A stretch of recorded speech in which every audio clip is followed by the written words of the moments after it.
Dalton, Riley, Wolves and wagers. Timberwolves picked up the 102-94 dub over the San Antonio Spurs, improving to 16-4 and 10-1 at the Target Center. Riley, give us your first thoughts on the dub. It wasn't one of their better games. It really wasn't. I wasn't ever concerned that they were going to lose. Like, I never really had felt that, especially when the Spurs are on a 15, 16 game losing streak, whatever it is now. So I was never thought that they were in danger, but I wish they looked a bit better. But that was to be expected. And I think they should have just probably rested him. He still looked like he was nursing that hip a little bit. So would have rather just had them give him this game off and then the Memphis game off and said, let's hit the ground running once our schedule tightens up. But I also get wanting him to get back in the field of things as soon as possible so he's not rusty when those tougher games come up. He was 4 for 17, but he was doing a bit of everything else. Like, he only turned the ball over 3 times. He had 6 assists still, 7 rebounds, steal, block, still doing Anthony Edwards things, that nasty putback dunk. And he was kind of just playing within the flow of the offense. But I'll start, talk about Rudy Gobert. I mean, 16 and 20, 2 assists, 2 blocks. He did have 21 rebounds. So I guess they took one away. I'm looking at his box score here. But regardless, I mean, he had his fingerprints all over this ball game. You know, the Spurs just couldn't control him. Wemby's 7'4", but he's just not strong enough yet to control a guy like Rudy Gobert. And Timberwolves are tough to beat when he plays like that. Yeah, I mean, I think we need to start having the conversation about Rudy Gobert needing to be an all-star. I mean, this is Utah Jazz Rudy, the guy who everybody used to praise on. He has to be an all-star next to Donovan Mitchell every single season. He's got to be all NBA here and there. Rudy is playing at that type of level. So I was just impressed. 7 of 8. And then Karl-Anthony Towns, 5 of 6, 2 of 3 from deep. I mean, even though when he actually kind of look at his box score, he's minus 14, which is not the turnovers hurt the best, but he's just playing within the offense. Yeah. So yeah, exactly. Yeah. You start touching on Towns a little bit if you want to, right? Yeah, we've seen this in games this year from him where he's like, obviously we want him getting more than 6 field goal attempts, especially when he makes 5 of them. But just the way things started to click in that second half when they were going on those runs, there was no reason for anybody to start forcing shots, and they didn't. Like, Nas was going on a little bit of a run there where he was making shots. Mike started knocking down some 3-pointers. So he just played within the offense. I don't even think he closed the game. I think Finch just let the people that were on the floor finish it because they were starting to create some distance. And that's fine. And what I like a lot about Karl-Anthony Towns is he doesn't, at least on the surface, he doesn't look like he really cares about his stats. I think he's just ready to win. He lost for so many consecutive years in Minnesota. You ask him, would you rather be 16-4, averaging 21 a game, or be 16-60, averaging 25 a game, right? I think it's a pretty easy answer. I think he's happy to win, but really like what I've seen from Cat recently. I think the minus 14 is a bit misleading. The offensive fouls kind of hurt again, but regardless, love what Cat's been doing here over the last 2 to 3 weeks. He's been arguably the Timberwolves' best player, especially when Ant was out for there a little bit. Yeah, and I just think when you look at Chris Finch, and I know a lot of people will say, like, is he the best coach for this team? And I think a lot of those question marks have been thrown out the window because he just got named coach of the month, and deservingly so. But I think this was a nice performance by him, and I really want to speak to Shake Milton. He's unplayable right now. He got 12 minutes. Troy Brown Jr. actually looks playable. He got 25 minutes. Even Nickeil Alexander-Walker didn't look great at times. He only got 20 minutes. Like, I think Finch is really starting to understand with this team how they need to play. And I also think the chemistry is starting to really come together where Anthony Edwards and Karl-Anthony Towns don't have to be offensive superstars night in and night out. And I think the biggest thing is you get Jaden McDaniels inserted back into this team. I think it's going to fix a lot of the weaknesses, not all the weaknesses that we saw kind of last night, from missing some of those open threes and being able to lock down Devin Vassell early in the game. You put Jaden McDaniels in this game and play him 35 minutes, all of that I think is solved. But Finch, got to give him some flowers in a kind of a sloppier game, but you just kind of got to roll with it. And I think he did it. And Karl-Anthony Towns is understanding that. Anthony Edwards is understanding that. Even though he's 4 of 17, he did everything else right to win this game. But anything else you want to touch on, Ryan? Yeah, I like how you brought up Chris Finch because the one thing that we didn't like about him, and still I think is a little bit of a work in progress, his timeout usage. Yep. I know he likes to really save those for the end, kind of collects them like infinity stones, but Anthony Edwards loves him, and that's important that you keeping your players happy. And championship level organizations and winning organizations, which is the culture that Laurie and A-Rod are trying to build in Minnesota, have stability. If you're doing a coach carousel, that's not stability. And Finch deserves to be the head coach of this team. He deserves to be one of the top vote getters for coach of the year. And an interesting stat that I saw, he's only that's the third time a coach for the Timberwolves has won coach of the year. Do you have a guess on who the other two are? Ooh. Or coach of the month, third coach of the month bid. I thought it would be he flipped twice, but he only got one. That's the one gimme.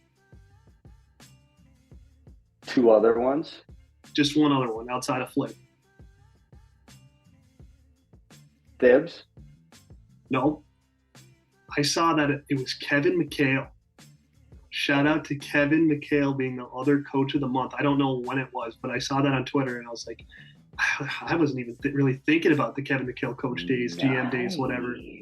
So I thought that was just like an interesting nugget. But I like how you brought up Finch. Give him all the credit in the world. He's really got these guys playing together. They all seem to be bought in on him, which is important because you know how toxic a locker room can be if they're not buying into the system that the coach is providing. So much love to Finch. And like you brought up, it seems like he's starting to trust the guys that are playing well a bit more. Like you said, Na played 20 minutes last night. Part of that's because Ant was back, but there were nights when he was playing 35 plus minutes and he just didn't really have his best stuff last night. So Finch gave Nas 29 minutes because he was playing well. Troy Brown Jr. got 25. Kyle had one of his better games this year, even though they're not jumping off the stat sheet. He had 4 blocks. Now that I see that, I don't remember that. I just remember his poster. I did not have Kyle Anderson poster on my bingo card this year, but we'll take it. But it just seems like he's trusting the people that are playing well a bit more, and that's maybe why Cat didn't close, was just because the guys were playing well. So I like that because I think a problem the Warriors are having right now is it doesn't matter how your role players are playing. He's going to Klay Thompson, he's going to Curry, he's going to Draymond no matter what. He's putting his starters out there. A lot of times when Klay doesn't deserve to be out there, and that's starting to cost him. So I like how Finch doesn't play feelings. He says, you know what, this is what I'm going to roll with, and that's just the way it is. Yeah, and I think just kind of on, the negative spectrum, when you shoot 41% on the field and 30% from deep against, no offense to Spurs, good teams. I mean, obviously, Pop is a heck of a coach and, they're better than a 3-17 record from a roster standpoint, but that doesn't still hide the fact that they're 3-17. This is not a good basketball team. So scoring 102 points, this defense can hold teams under 100. I'm not concerned about that. It's just 41%, 30%, a little concerning, especially when Rudy goes 7 of 8 and Carl goes 5 of 6. Right. So then that means everybody else just was a little bit inconsistent. And Big Mike was, the start. Yeah. And then he knocked down a couple big ones, big shots by Mike. And kind of Troy Brown Jr. was, hit or miss. And I think once you get a guy like Jaden and once you get a guy like Ant healthier, and I love how you touched on, I still think he should have sat these 2 games, including this and the next, and kind of get him back. And it would have been a nice little resting period. But Anthony Edwards doesn't want to rest. No, when it comes down to it. So he's not going to be like, yeah, that does make sense. He's going to be like, hey, I can play. I'm going to play. And, he was like, plus 14. And you can see that he's still providing value all around the floor. Yeah. And if he knocks down those shots, he's going to be obviously just fine and is, still the best player probably on this team. But from a value standpoint, Rudy Gobert. I mean, you talk about the trade package, everybody was laughing, and even we were kind of laughing. I'll admit to that. But 16-4 is something that I never even imagined after this Rudy Gobert trade, even with Anthony Edwards being able to take a next jump. 16-4 through the first 20 games. Give me your thoughts. Yeah, I mean, I texted you this earlier today, and I firmly believe it. Because of social media and just the way people think now, they just don't give anything time. And me and you are victim to that as well. That's just the way it is. We're just so forward thinking with, oh, this isn't working. But Tim understands, he's a smart guy. He understands the value players provide. He traded Rudy. He drafted him in Denver and then traded him on draft night. And he said that's his biggest regret. And so he went out and got him, re-got him with the Timberwolves. And he just understood that Rudy fixes every weakness that the Timberwolves had in that 2020, like when you watch that 2021 playoff series against Memphis, getting killed on the glass. Jaren Jackson Jr. was looking like Wilt Chamberlain out there, right? Like John Conchar in the regular season, I watched that guy rebound the ball 14 times in one game against the Timberwolves. John Conchar rebounded 14 times, most of them on the offensive end. It's crazy that were to happen. So he said, you know what? He takes over the team. A-Rod says, do your thing. He says, well, let's fix issue number one. And Cat wanted to play power forward. That was the thing that he's touched on, is he was okay with being a four. So you go get Rudy, and you understand that it's going to take time to gel, especially when Cat misses 50-plus games last year, right? Rudy's played on one team in one environment his whole career.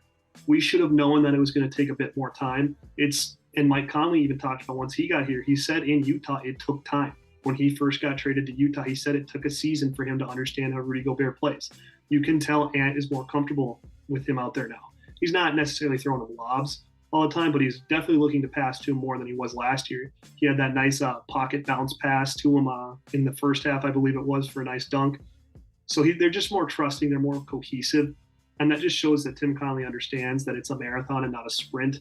And especially after the trade package was given up, which nowadays doesn't even look that bad. You essentially traded role players and some fifth graders for prime Rudy Gobert still.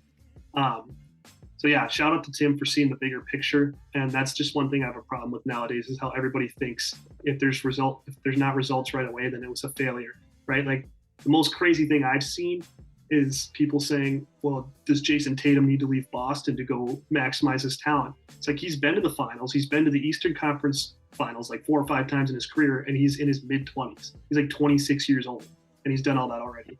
Like, why? I don't think MJ won a title till he was like 27. Like, it's just crazy how fast people want environments to change and expect environments to change in the league, and it's just not realistic. So that's my rant of the day. Yeah, I mean, Jason Tatum is probably a consensus top 7 player in the league. So regardless of what you trade him for, you're going to lose that trade. Right. Not only for the current state, because he's a top 7 player in this league, but he's going to be a top 7 player probably for the next 7 seasons. And I'm pretty confident in still saying that, so what are you really going to trade him for? More picks? Well, why don't you just take Tatum for 7 years? So love that freaking point by you on, why are you trying to break up Jason Tatum and Jaylen Brown, even if you want to take it another step further? They've made the Eastern Conference Finals 4 or 5 years in a row. Why are you trying to break them up? That's ludicrous. So that's why I love that Tim didn't panic with the Karl-Anthony Towns side of things. And you look at that Memphis series, how upset I was with Karl-Anthony Towns. I mean, I was to the point of, hey, we got Anthony Edwards. He's the new face. Let's go get some pieces around Ant. But Tim understood, like, hey, I'll go get Rudy and pair him with Cat. Yep. And then now you get Ant in the playoffs. Again, barely. You do not have Rudy Gobert. You don't make the playoffs. Anthony Edwards doesn't get that series against the Denver Nuggets. Right. And now you look at this year, you don't have Rudy or Karl-Anthony Towns and just Ant and Jaden. I don't even know if you're in the playoff picture. Probably not in the West. I don't know if you're in the playoff picture. That's how crazy it is, and that's how valuable Rudy and Cat are to Ant, because he's going to have 3 playoff appearances, barring one of the greatest collapses. We're 16-4. Golly, if I just jinx this season, whatever. But when it comes down to it, Karl-Anthony Towns and Rudy Gobert have been great for Anthony Edwards. And now with this little injury, they need to continue to play great. And then you insert Jaden McDaniels. I think this team is a contender. No doubt. No doubt. Yeah. I mean, obviously it's easy for us as Wolves fans to say that, but I think a lot of the league is starting to understand that this is a real basketball team. This isn't like last year's Jazz that started 10-3 and then said, you know what, we're overachieving. We want to tank. Let's sit out Laurie for a little bit of time. Let's not win as many games. Try and win the Wemby sweepstakes. this is a real basketball team. Like, there's not many weaknesses. I think their one is their perimeter shooting. If a team gets hot, like the Kings did, it's really tough to come back, especially because just the Wolves don't have that sort of 3-point shooting volume. They just don't take that many. So I think that's the one thing they'll address at the deadline is maybe we go get a shooter. But I don't think there's going to be some big trade in the works. Like, you're basically going to be trading a salary matcher and maybe a second or two to get a sharpshooter. I think a guy, now I don't know how the money would work, but if you wanted to sell low on Shake Milton, just say, go to San Antonio and say, hey, here's a couple seconds, give us Doug McDermott. I think that'd be a fantastic fit with the Wolves. Just a pure sharpshooter to come in off the bench, play 12 to 15 minutes a night and take 4 or 5 3-pointers. So I think that's just what it is. This team can win a title the way they are. I don't think they need to address much at all. Like we said, if they do, it'll be a 3-point shooter, but legit contenders, as you said. Yeah, and the other kind of part that I want to touch on before we get to the Grizzlies is Mike Conley. I know I've given him, what some people might call the cold shoulder sometimes, and I get it, but he's been a perfect piece for this team where they're at right now. And everybody is probably worried, like me and you, about who's going to be the future point guard. But let's worry about that down the road. You can go pick up Tyus Jones, roll with Mike Conley right now. He is a perfect fit for this roster with Rudy Gobert, with being just a veteran leader, because Rudy Gobert, that is one part that he is not very good at, is the leadership.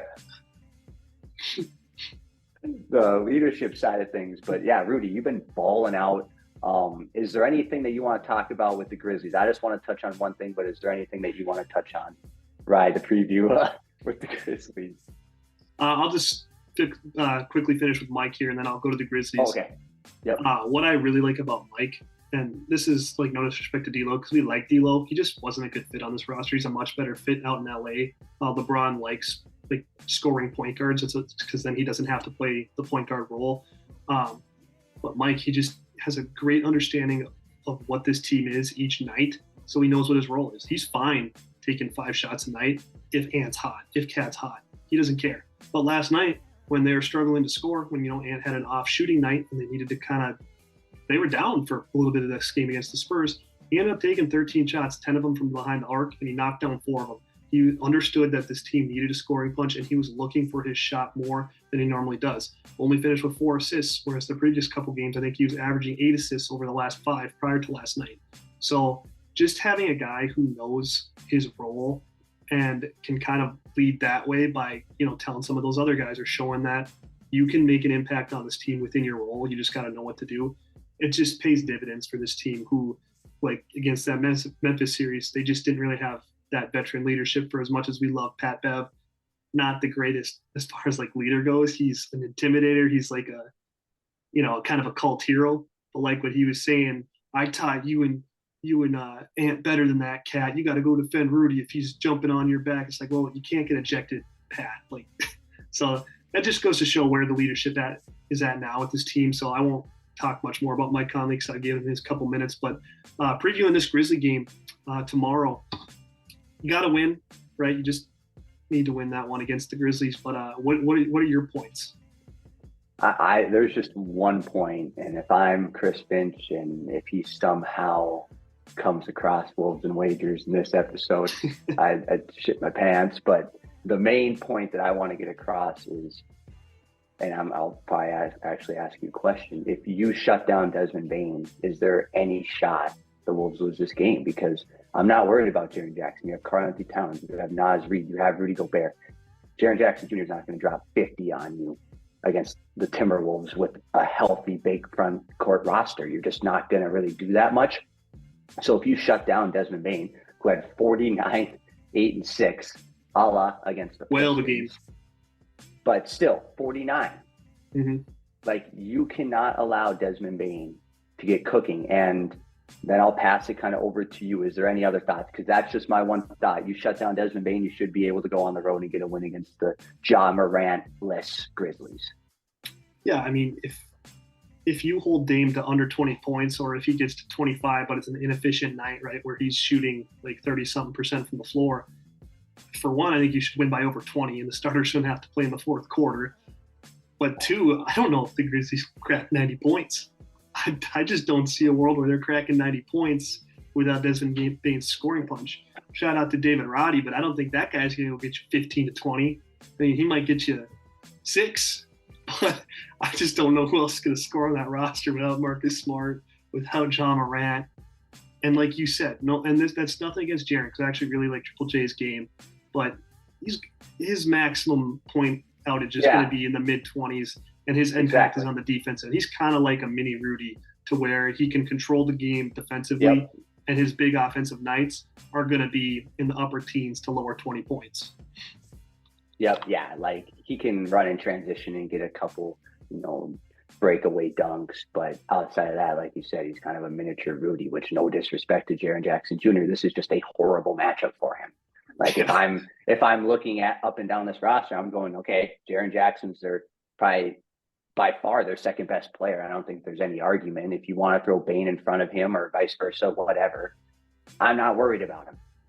David Roddy, like you said, CSU, I'm not worried about him. And everybody after, Bismack Biyombo, not worried about him. Jalen Noel, shout out, not worried about him. Xavier Tillman, not worried about him. Conchar, I think he went to MSUM, not worried about him. Like, these guys, I don't care if it's in Memphis, I don't care if it's in Portland, I don't care if it's in Dallas. You hold Desmond Bane to under 30 points, this Timberwolves team, even without Anthony Edwards, should be able to win by 10 plus points, right? Yeah, and they played the Grizzlies not too long ago, just a couple weeks back in Memphis. And Memphis went on a little bit of a run, but they were never close. I think the Wolves jumped out to like a 15-2 lead or something like that. It was like 17-2. Like, they should just boat race them. There's just no way this team's on the same stratosphere right now. And I guess that kind of answers the question to those who thought, well, the Grizzlies are better without John Morant. And that also shows just how important Tyus was when Tyus was out there. But you don't have Tyus, you don't have John Morant. It's not a great basketball team out there. And they tried to address that by acquiring Marcus Smart, but they just haven't been able to stay afloat. But you still got to take them serious, because they're still that have some of that grit and grind identity where they're not going to roll over. They're not going to get punched in the mouth, but you just got to take care of business at the end of the day. So I think that's all we have for this episode. We're looking forward to watching that game, and then the schedule really tightens up. So we'll get a better understanding of where the Wolves truly are, even though I think they've answered a bunch of those questions already. But as always, we appreciate you guys for tuning in. Stay tuned, because tomorrow we're dropping our first rendition of our All-Star predictions. But as always, thanks for watching.